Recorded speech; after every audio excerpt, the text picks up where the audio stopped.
ನೀವು ಅಕ್ಷಯ ತೃತೀಯ ದಿನ ಮಾಡುವ ಒಂದು ಸಣ್ಣ ಕೆಲಸ ನಿಮ್ಮ ಜೀವನವನ್ನೇ ಬದಲಾಯಿಸಬಹುದು ಅಂದ್ರೆ ನಂಬುತ್ತೀರಾ?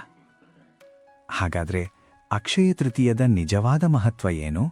ಏನು ಮಾಡಬೇಕು, ಏನು ಮಾಡಬಾರದು, ಹಾಗೂ ಯಾಕೆ ಈ ದಿನವನ್ನ ದೇವರುಗಳೇ ಅತ್ಯಂತ ವಿಶೇಷ ದಿನವೆಂದು ಪರಿಗಣಿಸಿದ್ದಾರೆ ಅನ್ನೋದನ್ನ ಈಗ ತಿಳಿಯೋಣ. ವೀಕ್ಷಕರೇ, ತಮ್ಮೆಲ್ಲರಿಗೂ ಜ್ಯೋತಿಷ್ಯ ನಾಡಿ ಚಾನೆಲ್ಗೆ ಸ್ವಾಗತ. ಅಕ್ಷಯ ತೃತೀಯ ಸಾಮಾನ್ಯ ಹಬ್ಬವಲ್ಲ. ಇದು ಜ್ಯೋತಿಷ್ಯದ ಪ್ರಕಾರ ಅತ್ಯಂತ ಶಕ್ತಿಶಾಲಿ ದಿನಗಳಲ್ಲಿ ಒಂದು.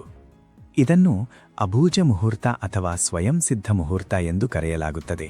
ಅಂದ್ರೆ ಈ ದಿನ ಯಾವುದೇ ಶುಭ ಕಾರ್ಯ ಮಾಡಲು ಪಂಚಾಂಗ ನೋಡುವ ಅಗತ್ಯವಿಲ್ಲ.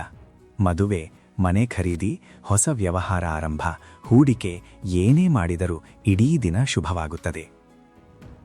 ಇನ್ನೊಂದು ಅಪರೂಪದ ಸಂಗತಿ ಏನೆಂದರೆ, ಈ ದಿನ ಸೂರ್ಯ ಹಾಗೂ ಚಂದ್ರ ಇಬ್ಬರೂ ತಮ್ಮ ಉಚ್ಚ ಸ್ಥಾನದಲ್ಲಿರುತ್ತಾರೆ. ಸೂರ್ಯನು ಮೇಷರಾಶಿಯಲ್ಲಿ ಹಾಗೂ ಚಂದ್ರನು ವೃಷಭ ರಾಶಿಯಲ್ಲಿರುತ್ತಾರೆ. ಇದು ವರ್ಷದಲ್ಲಿ ಒಂದೇ ಬಾರಿ ನಡೆಯುವ ಅಪರೂಪದ ಯೋಗ.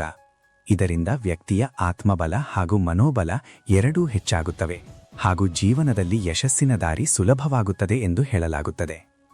ಜ್ಯೋತಿಷ್ಯದ ಪ್ರಕಾರ ಈ ದಿನ ಮಾಡಿದ ದಾನ, ಪೂಜೆ ಅಥವಾ ಹೂಡಿಕೆಗಳು ಅಕ್ಷಯ ಅಂದರೆ ಎಂದಿಗೂ ಕಡಿಮೆಯಾಗದ ಫಲವನ್ನು ನೀಡುತ್ತವೆ. ಜನ್ಮಾಂತರಕ್ಕೂ ಪುಣ್ಯವನ್ನು ಸಂಗ್ರಹಿಸುತ್ತವೆ ಎಂದು ನಂಬಲಾಗಿದೆ.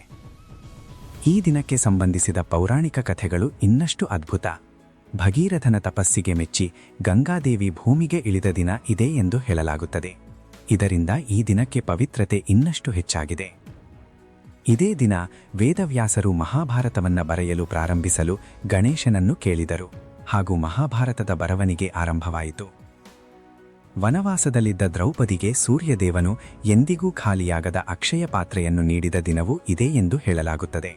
ಇದರಿಂದ ಅವಳಿಗೆ ಹಾಗೂ ಪಾಂಡವರಿಗೆ ಯಾವತ್ತೂ ಅನ್ನದ ಕೊರತೆ ಉಂಟಾಗಲಿಲ್ಲ. ಇದೇ ದಿನ ವಿಷ್ಣುವಿನ 6ನೇ ಅವತಾರ ಪರಶುರಾಮರು ಜನಿಸಿದರು ಎಂದು ಪರಿಗಣಿಸಲಾಗುತ್ತದೆ. ಇದರಿಂದ ಈ ದಿನದ ಪಾವಿತ್ರ್ಯ ಇನ್ನಷ್ಟು ಹೆಚ್ಚುತ್ತದೆ. ಈಗ ಒಂದು ಪ್ರಶ್ನೆ: ಈ ದಿನ ನಾವು ಏನು ಮಾಡಬೇಕು? ಬಹಳ ಜನರು ಈ ದಿನ ಬಂಗಾರವನ್ನು ಖರೀದಿಸುವುದನ್ನು ಮಾತ್ರ ಮುಖ್ಯವೆಂದು ಭಾವಿಸುತ್ತಾರೆ.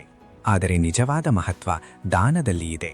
ಅನ್ನದಾನ, ವಸ್ತ್ರದಾನ ಅಥವಾ ಬಾಯಾರಿದವರಿಗೆ ನೀರು, ಪಾನಕ ಅಥವಾ ಮಜ್ಜಿಗೆ ನೀಡುವುದು ಅತ್ಯಂತ ಶ್ರೇಷ್ಠವಾದ ಪುಣ್ಯ ಕಾರ್ಯ ಎಂದು ಪರಿಗಣಿಸಲಾಗುತ್ತದೆ. ಈ ದಿನ ಮಹಾಲಕ್ಷ್ಮಿ ಹಾಗೂ ಕುಬೇರನ ಪೂಜೆ ಮಾಡುವುದರಿಂದ ಐಶ್ವರ್ಯ ಹಾಗೂ ಸಮೃದ್ಧಿ ಹೆಚ್ಚುತ್ತದೆ ಎಂದು ನಂಬಲಾಗಿದೆ. ಚಿನ್ನ ಮಾತ್ರವಲ್ಲದೆ ಭೂಮಿ, ಬೆಳ್ಳಿ ಅಥವಾ ಧಾನ್ಯಗಳನ್ನು ಮನೆಗೆ ತರುವುದನ್ನು ಶುಭವೆಂದು ಪರಿಗಣಿಸಲಾಗಿದೆ. ಆದರೆ ಈ ದಿನ ಕೆಲವು ತಪ್ಪುಗಳನ್ನು ತಪ್ಪಿಸಿಕೊಳ್ಳುವುದು ಅತ್ಯಂತ ಮುಖ್ಯ. ಕೋಪ ಹಾಗೂ ಜಗಳಗಳಿಂದ ದೂರವಿರಬೇಕು. ಯಾಕೆಂದ್ರೆ ಲಕ್ಷ್ಮೀದೇವಿ ಶಾಂತ ಹಾಗೂ ಸಂತೋಷದಿಂದ ಇರುವ ಮನೆಯಲ್ಲಿ ಮಾತ್ರ ನೆಲೆಸುತ್ತಾಳೆ. ನಕಾರಾತ್ಮಕ ಮಾತುಗಳನ್ನು ಆಡಬಾರದು. ಉದಾಹರಣೆಗೆ, ನನ್ನ ಬಳಿ ಹಣವಿಲ್ಲ ಅಥವಾ ನನಗೆ ದಾರಿದ್ರ್ಯ ಇದೆ ಎಂಬ ಮಾತುಗಳು ಈ ದಿನ ಹೇಳಿದರೆ ಅದು ಅಕ್ಷಯವಾಗಬಹುದು ಎಂಬ ನಂಬಿಕೆಯಿದೆ. ಅಕ್ಷಯ ಅಂದರೆ ನಾಶವಿಲ್ಲದ್ದು. ಅಂದರೆ ನೀವು ಇಂದು ಮಾಡುವ ಒಳ್ಳೆಯ ಆಲೋಚನೆ, ಒಳ್ಳೆಯ ಕೆಲಸ ಅಥವಾ ದಾನ ಎಂದಿಗೂ ವ್ಯರ್ಥವಾಗುವುದಿಲ್ಲ. ಕೊನೆಯದಾಗಿ ಒಂದು ಸಣ್ಣ ಸಲಹೆ: ನಿಮ್ಮ ಬಜೆಟ್ ಚಿಕ್ಕದಿದ್ದರೆ, ಬಂಗಾರ ಖರೀದಿಸಲು ಸಾಧ್ಯವಾಗದಿದ್ದರೆ ಚಿಂತಿಸಬೇಡಿ. ಬೆಲ್ಲದ ಪಾನಕವನ್ನು ದಾನ ಮಾಡಿ. ಯಾಕೆಂದರೆ ಲಕ್ಷ್ಮೀದೇವಿಗೆ ನಿಮ್ಮ ಭಕ್ತಿ ಮುಖ್ಯವೇ ಹೊರತು ಬಂಗಾರ ಅಲ್ಲ.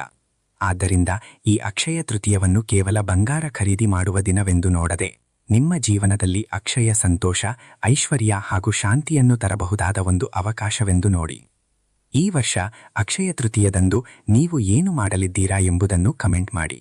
ಮತ್ತಷ್ಟು ಜ್ಯೋತಿಷ್ಯ ಸಂಬಂಧಿಸಿದ ಮಾಹಿತಿಗಳಿಗಾಗಿ ಜ್ಯೋತಿಷ್ಯ ನಾಡಿ ಚಾನೆಲ್ ಸಬ್ಸ್ಕ್ರೈಬ್ ಮಾಡಿ. ಧನ್ಯವಾದಗಳು.